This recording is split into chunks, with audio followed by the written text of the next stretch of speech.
Hello বন্ধুরা, আজকের এই নতুন ভিডিওতে আমরা আলোচনা করব কি ভারতের সংবিধান থেকে কিছু গুরুত্বপূর্ণ প্রশ্ন উত্তর নিয়ে। যে প্রশ্নগুলো ভারতের বিভিন্ন চাকরির পরীক্ষায় এসেছে। তো চলুন প্রশ্নগুলি কি কি আছে দেখে নিই। তো তার জন্য ভিডিওটি প্রথম থেকে পর্যন্ত অবশ্যই দেখবেন। তো আমাদের প্রথম প্রশ্নটি হচ্ছে, ভারতের সংবিধান কবে গৃহীত হয়? ভারতের সংবিধান কবে গৃহীত হয়? এখানে আমাদের উত্তরটি হয়ে যাবে অপশন এ 1949 সালের 26শে নভেম্বর। ওকে, আমাদের উত্তরটি হয়ে যাবে অপশন এ 1949 সালের 26শে নভেম্বর। 2 নম্বর প্রশ্ন, গণপরিষদে খসড়া কমিটির চেয়ারম্যান কে ছিলেন? গণপরিষদে খসড়া কমিটির চেয়ারম্যান কে ছিলেন? উত্তরটি হয়ে যাবে অপশন এ বি.আর. আম্বেদকর। ওকে, পরের প্রশ্ন, সেম প্রশ্ন। 4 নম্বর প্রশ্ন, গণপরিষদের প্রথম অধিবেশন কোথায় অনুষ্ঠিত হয়েছিল? গণপরিষদের প্রথম অধিবেশন কোথায় অনুষ্ঠিত হয়েছিল? উত্তরটি হয়ে যাবে অপশন ডি দিল্লি। কোথায়? দিল্লিতে অনুষ্ঠিত হয়েছিল। পরের প্রশ্ন, গণপরিষদে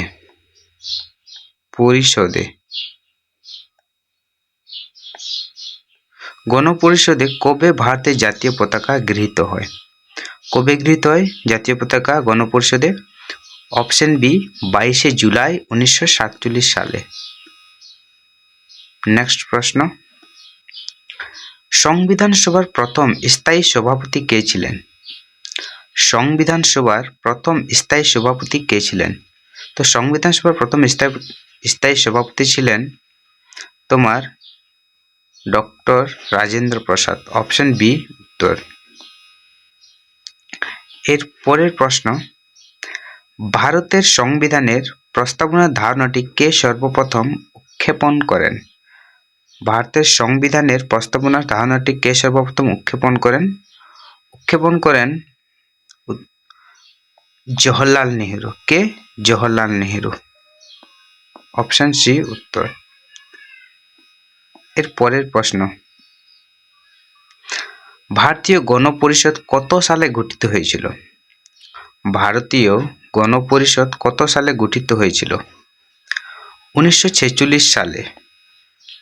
অপশন বি উত্তরটি হয়ে যাবে। পরের প্রশ্ন, গণপরিষদের প্রথম অধিবেশন কবে অনুষ্ঠিত হয়েছিল? গণপরিষদের প্রথম অধিবেশন কবে অনুষ্ঠিত হয়েছিল? 1946 সালের 9 ডিসেম্বর।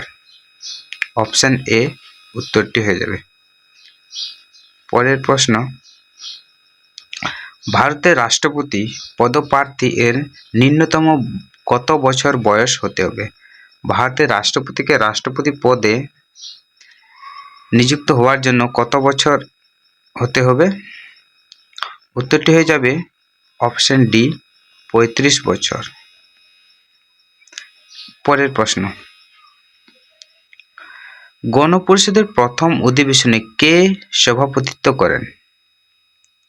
গণপরিষদের প্রথম অধিবেশনে কে সভাপতিত্ব করেন? 11 নম্বর প্রশ্ন, কে সভাপতিত্ব করেন? সচ্চিদানন্দ সিংহ। অপশন সি উত্তর। পরের প্রশ্ন, প্রথমে ভারতীয় গণপরিষদে কতজন সদস্য ছিল? প্রথমে গণপরিষদে কতজন সদস্য ছিল? 389 জন। অপশন এ উত্তর। পরের প্রশ্ন, গণপরিষদের নির্বাচিত সদস্য সংখ্যা কত ছিল? গণপরিষদে নির্বাচিত সদস্য সংখ্যা কত ছিল? 200।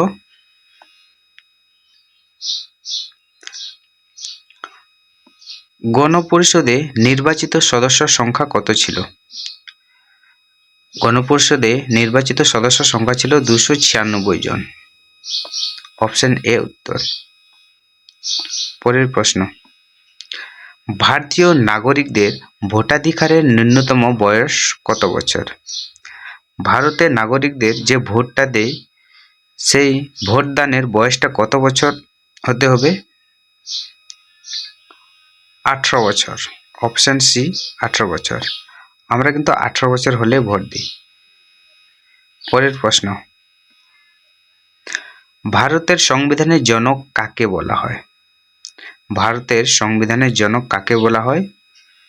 ডক্টর বি আর আম্বেদকরকে।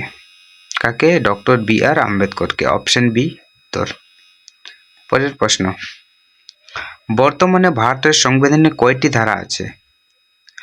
বর্তমানে ভারতের সংবিধানে কয়টি ধারা আছে? 395টি। পরের প্রশ্ন, ভারতের সংবিধান কয়টি খণ্ডে বিভক্ত? ভারতের সংবিধান কয়টি খণ্ডে বিভক্ত? 22টি খণ্ডে। পরের প্রশ্ন, ভারতীয় সংবিধান সংশোধন করা যায় কয়টি পদ্ধতিতে? ভারতীয় সংবিধান সংশোধন করা যায় কয়টি পদ্ধতিতে? 3টি পদ্ধতিতে। উত্তর অপশন ডি। পরের প্রশ্ন, ভারতের সংবিধানের প্রস্তাবনা ধারণাটি কোন দেশের সংবিধান থেকে গৃহীত হয়েছে?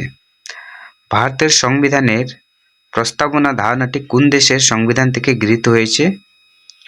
মার্কিন যুক্তরাষ্ট্র। সঠিক উত্তরটি হয়ে যাবে অপশন এ, মার্কিন যুক্তরাষ্ট্র। এর পরের প্রশ্ন, মৌলিক অধিকারের ধারণাটি কোন দেশের সংবিধান থেকে গৃহীত হয়েছে? মৌলিক অধিকারের ধারণাটি কোন দেশের সংবিধান থেকে গৃহীত হয়েছে? অপশন এ, মার্কিন যুক্তরাষ্ট্র।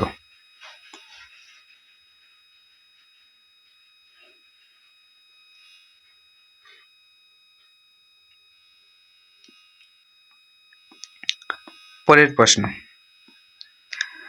ভারতের প্রতিরক্ষা বাহিনীর সুপ্রিম কমান্ডার কে? ভারতের প্রতিরক্ষা বাহিনীর সুপ্রিম কমান্ডার কে? সুপ্রিম কমান্ডার হলেন ভারতের প্রতিরক্ষা বাহিনীর রাষ্ট্রপতি। ওকে। পরের প্রশ্ন, হাইকোর্টের প্রধান বিচারপতি কার দ্বারা নিযুক্ত হন? হাইকোর্টের প্রধান বিচারপতি কার দ্বারা নিযুক্ত হন? রাষ্ট্রপতির দ্বারা। রাষ্ট্রপতির দ্বারা। অপশন এ উত্তর। পরের প্রশ্ন, সুপ্রিম কোর্টে কত ধরনের ফৌজদারি আপিল করা যায়? সুপ্রিম কোর্টে কত ধরনের ফৌজদারি আপিল করা যায়? উত্তরটি হয়ে যাবে অপশন এ, 3 ধরনের। 3 ধরনের ফৌজদারি আপিল করানো যায়। পরের প্রশ্ন, সংসদের স্থায়ী কক্ষ কোনটি? সংসদের স্থায়ী কক্ষ কোনটি? সংসদের স্থায়ী কক্ষ কোনটি? সংসদের স্থায়ী কক্ষ হল রাজ্যসভা। পরের প্রশ্ন, নিচের কোন ব্যক্তিকে রাষ্ট্রপতি নিয়োগ করেন না? নিচের কোন ব্যক্তিকে রাষ্ট্রপতি নিয়োগ করেন না? রাষ্ট্রপতি নিয়োগ করেন না উপরাষ্ট্রপতিকে। পরের প্রশ্ন, বিধান পরিষদের সদস্যদের মেয়াদকাল কত বছর? বিধান পরিষদের সদস্যদের মেয়াদকাল কত বছর? অপশন বি, 6 বছর। উত্তরটি হয়ে যাবে 6 বছর। পরের প্রশ্ন, ভারতীয় সংবিধানের নির্দেশমূলক নীতিগুলি কোন দেশের সংবিধান থেকে গৃহীত? ভারতীয় সংবিধানের নির্দেশমূলক নীতিগুলি কোন দেশের সংবিধান থেকে গৃহীত? আয়ারল্যান্ডের। অপশন সি সঠিক উত্তর। পরের প্রশ্ন, ভারতের সংবিধানের কোন ধারায় রাজ্যগুলিকে গ্রাম পঞ্চায়েত গঠনের কথা বলা হয়েছে? ভারতের সংবিধানের কোন ধারায় রাজ্যগুলিকে গ্রাম পঞ্চায়েত গঠনের কথা বলা হয়েছে? 40 নং ধারায়। উত্তরটি হয়ে যাবে 40 নং ধারায়। পরের প্রশ্ন, নতুন রাজ্য গঠনের ক্ষমতা রয়েছে কার কাছে? নতুন রাজ্য গঠনের ক্ষমতা রয়েছে অপশন এ, সংসদের কাছে। 30 নম্বর প্রশ্ন, সংবিধানের কোন ধারায় নাগরিকগণের বাক স্বাধীনতার কথা বলা হয়েছে? সংবিধানের কোন ধারায় নাগরিকগণের বাক স্বাধীনতার কথা বলা হয়েছে? 19 নং ধারায়। উত্তরটি হয়ে যাবে 19 নং ধারায়। পরের প্রশ্ন, ভারতীয় সংবিধানে মোট কয়টি মৌলিক অধিকারের কথা বলা হয়েছে? ভারতীয় সংবিধানে কয়টি মৌলিক অধিকারের কথা বলা হয়েছে? 6টি মৌলিক অধিকারের কথা। কি কি আমরা এখানে দেখে নেব। মৌলিক অধিকারগুলি হলো সাম্যর অধিকার, স্বাধীনতার অধিকার, শোষণের বিরুদ্ধে অধিকার, ধর্মীয় স্বাধীনতার অধিকার, সংস্কৃতি ও শিক্ষা বিষয়ক অধিকার এবং সাংবিধানিক প্রতিবিধানের অধিকার। তাহলে কয়টি হলো? 6টি। ওকে, তার পরের প্রশ্ন, সংবিধানের কোন ধারা অনুযায়ী রাজ্যপালের কাছে রাজ্য পরিচালনার ক্ষমতা রয়েছে? সংবিধানের কোন ধারা অনুযায়ী রাজ্যপালের কাছে রাজ্য পরিচালনার ক্ষমতা রয়েছে? উত্তরটি যাবে 153 ধারা অনুযায়ী। ওকে, তার পরের প্রশ্ন, সংবিধানের কোন ধারা অনুযায়ী রাজ্যপাল রাজ্য সরকারকে বরখাস্ত করতে পারেন? সংবিধানের কোন ধারা অনুযায়ী রাজ্যপাল রাজ্য সরকারকে বরখাস্ত করতে পারেন? উত্তরটি হয়ে যাবে অপশন বি, 356 নং ধারা অনুযায়ী। পরের প্রশ্ন, সুপ্রিম কোর্টের বিচারপতিদের অবসরের বয়স কত বছর? সুপ্রিম কোর্টের বিচারপতিদের অবসরের বয়স হলো সুপ্রিম কোর্টের বিচারপতিদের অবসরের বয়স কত বছর? সুপ্রিম কোর্টের বিচারপতিদের অবসরের বয়স হলো 65 বছর। অপশন সি উত্তর। পরের প্রশ্ন, ভারতীয় সুপ্রিম কোর্ট গঠিত হয়েছিল কোন সালের আইনে? ভারতীয় সুপ্রিম কোর্ট গঠিত হয়েছিল কোন সালের আইনে? 1950 সালের আইনে। অপশন ডি উত্তরটি হয়ে যাবে 1950 সালের আইনে। এর পরের প্রশ্ন, ভারতে পঞ্চায়েতি রাজ কোন সালে শুরু হয়? ভারতে পঞ্চায়েতি রাজ কোন সালে শুরু হয়? 1959 সালে। কত সালে? 1959 সালে পঞ্চায়েতি রাজ ব্যবস্থা চালু হয়। পরের প্রশ্ন, ভারতের কোন রাজ্যে সবচেয়ে বেশি দিন রাষ্ট্রপতি শাসন ছিল? ভারতের কোন রাজ্যে সবচেয়ে বেশি দিন রাষ্ট্রপতি শাসন ছিল? কোন রাজ্যে? পাঞ্জাবে। পাঞ্জাবে বেশি দিন রাষ্ট্রপতি শাসন ছিল। পরের প্রশ্ন, রাজ্যের আইনসভার উচ্চ কক্ষটির নাম কি? রাজ্যের আইনসভার উচ্চ কক্ষটির নাম কি? বিধান পরিষদ। উত্তরটি হয়ে যাবে বিধান পরিষদ। পরের প্রশ্ন, রাজ্যসভার সভাপতিত্ব কে করেন? রাজ্যসভার সভাপতিত্ব কে করেন? উত্তরটি হয়ে যাবে ভারতের উপরাষ্ট্রপতি। কে? ভারতের উপরাষ্ট্রপতি।